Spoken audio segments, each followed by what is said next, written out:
بسم اللہ الرحمن الرحیم۔ السلام علیکم ورحمۃ اللہ وبرکاتہ۔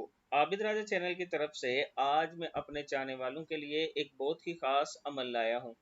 فجر کی نماز کے بعد پڑھیں۔ جسے غم اور افکار گھیر لے اسے چاہیے کہ نماز فجر کے بعد یہ عمل کرے: استغفر اللہ ربی و اتوب الیہ ان ربی قریب، ان ربی قریب مجیب۔ استغفر اللہ ربی و اتوب الیہ ان ربی رحیم ودود۔ استغفر اللہ ربی و اتوب الیہ انہ کان غفارا۔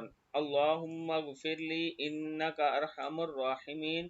ربی انی عملت سوءا او ظلمت نفسی فاغفر لی انہ لا یغفر الذنوب الا انت۔ استغفر اللہ الذی لا الہ الا هو الحی القیوم، حلیم عظیم، کریم الغفار، للذنب العظیم، واتوب الیہ۔ استغفر اللہ ان اللہ کان غفورا رحیم یا غفور الرحیم۔